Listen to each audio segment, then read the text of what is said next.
Unsolved Mysteries.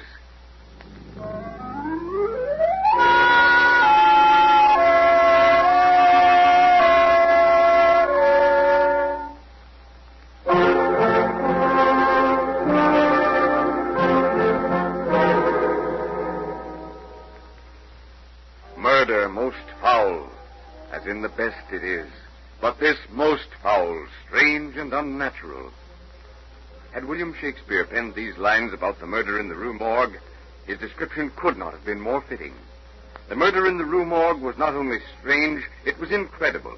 It was impossible, and yet it was.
The scene is Paris.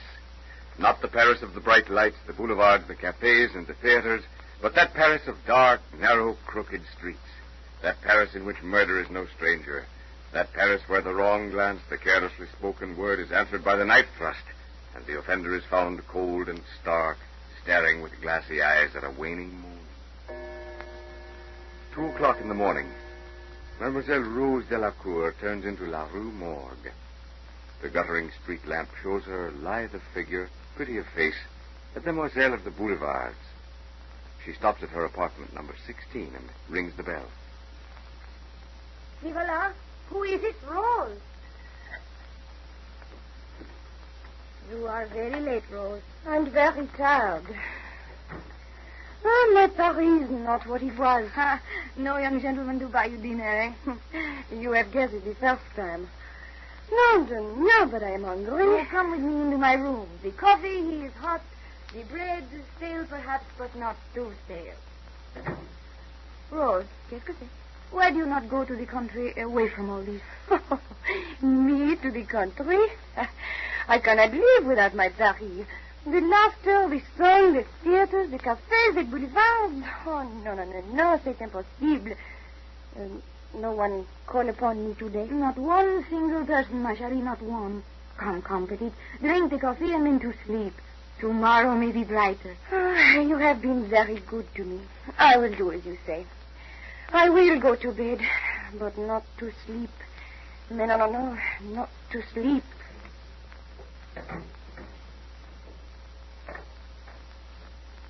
Slowly, Rose Delacour makes her way up the creaky, rickety stairs. 5 flights of them, with the rotted, worm-eaten banister giving under her touch as she pulls herself wearily onward. Her own room at last. The heavy door groans as she opens it, closes it. The rasping of the lock as she turns the key. The dull click of the bolts, top and bottom of the door as she forces them home. The one window with its leaded panes of glass slams as she closes it and turns the catch that locks it in place. Dreary silence, broken only by the hammer-like ticks of the old clock as Rose undresses and gets into bed. A puff, and the candle is out, its dying flare showing a wisp of smoke curling ceilingwards.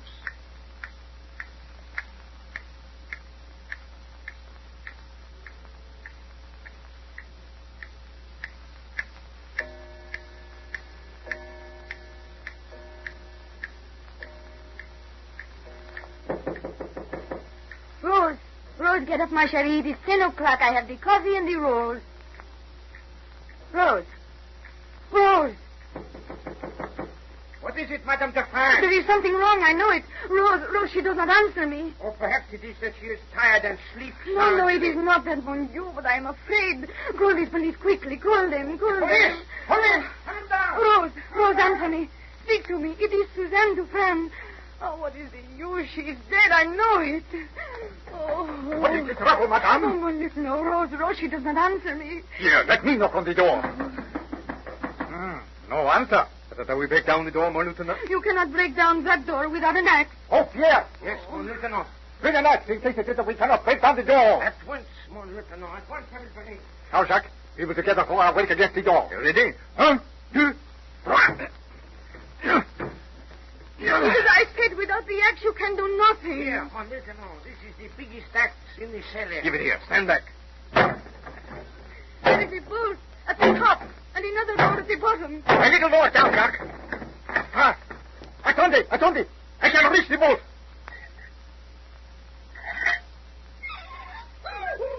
Sacré, damn through the heart. Did not leave the knife, Michael. This was no knife. Grâce à Dieu, no. A garnet, a sword or something. Right through and 4 inches into the mattress. Oh, ma chérie, Rose, she's dead. No. Pierre, take Madame out of the room. We will, mon lieutenant. Come, madame. Send for Monsieur l'Inspecteur. But yes, of a certainty. This is very strange, my lieutenant. The window is locked on the inside. Impossible. Impossible, Lieutenant, it is. He or she could not have come in and gone out that way. It is 60 feet above the ground. Nothing to hang on to. No way to get in or out, and no mark on the window. The door, both the top and bottom.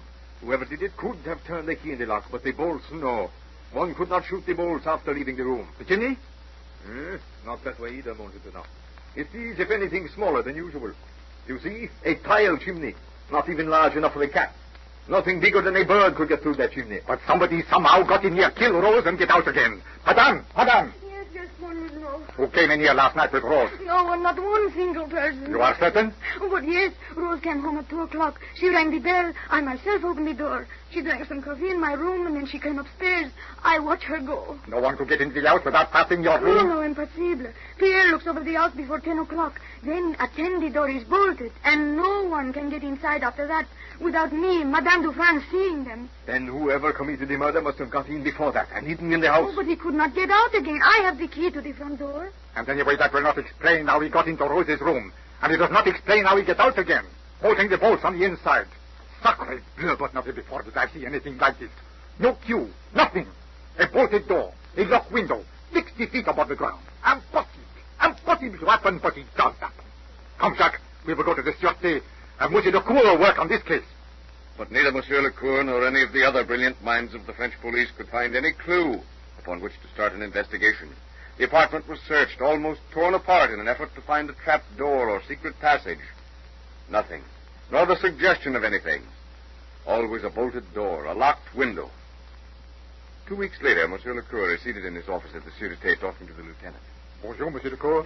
Sit down, mon lieutenant. Merci, monsieur. No further development in the Jellicoe case? Nothing, monsieur. I have combed the underworld of Paris, hoping for a chance where a single thing that one might call a clue. Had she any enemies? No, monsieur, not that I can find. No money. Nothing to be robbed of. Un pauvre demoiselle de boulevard. Not worthy of such hatred or such careful planning. You had someone watching at the morgue when Rose Delacour was laid there? Oui, monsieur. Nothing but the usual morbid crowd. No known underworld character. And besides that, everyone that I have picked up as a person as an alibi for that night. You have no suspicion of Madame Dufresne? No, monsieur. Besides, no woman struck that blow. Granted. But she could have admitted the murder and let him out again. That still does not account for the door bolted on the inside. Mais oui, of course, mon lieutenant. Always we come to the door bolted on the inside. Always, monsieur. Till my dying day, I shall find myself face to face with that stout oak door, bolted top and bottom. That leaded glass window, locked on the inside. And Rose Delacour lying there staring unseen at the ceiling. And today, almost half a century later, when the Paris police discuss the murder in the Rue Morgue, they come face to face with the same problem. The locked window, the door bolted top and bottom on the inside. Out of deference to people who are still alive, character names in these unsolved mysteries have been changed. Inasmuch as any solution must of necessity be supposition, liberties of time, place, and character exist in the solution that will be presented after you have heard from your sponsor.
Ladies and gentlemen, the solution for which you have been waiting. Tell me, Monsieur Lecoeur, have you no idea after all these years as to how the murder of Rose Delacour was perpetrated? Oui, but yes, I think I have a possible solution. Indeed? You must understand, monsieur, that at the time of the murders in the Rue Morgue, the chimney sweep was a familiar figure on the rooftops and among the chimney pots of Paris. Chimney sweep, monsieur. Oui, the chimney sweep cleaned the chimneys of Paris by lowering a round brush on a piece of rope or a pole made of many pieces of wood fitted together. I understand. You understand, monsieur, that I have no idea who the murderer might be, but I think I know how he committed the crime. These murderers realized that a chimney sweep would hardly be noticed on the roof of Rose Delacour's apartment. I can see him donning his disguise, an old soot-grind suit, carrying his bag of paraphernalia, but hidden in that bag was a French bayonet. I can hear him as he creeps over the tiles, muttering to himself. It is easy the way I have planned it. It cannot fail. I lower these two hooks on the two lengths of string. Now I lower the bayonet. Then I will go to Rose Delacour's room. I will hide under the bed. And when she is fast asleep, I kill her. In a few moments, I fix the hook to the door and the strings to the bolts. It is so simple.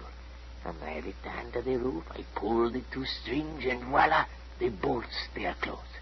I pull the string and the hooks up the chimney, and yes, I must not forget, the third string, I pull him too, because on that, I have the bayonet. How they will puzzle over the mystery, these French police. And puzzle they did, these French police, and with them the rest of the world. Edgar Allan Poe wrote his solution, but Poe was writing fiction, and so in order to give legitimate literary punch to his denouement, he ignored the fact that the chimney was too small for even the tiniest monkey, let alone an ape, to get through.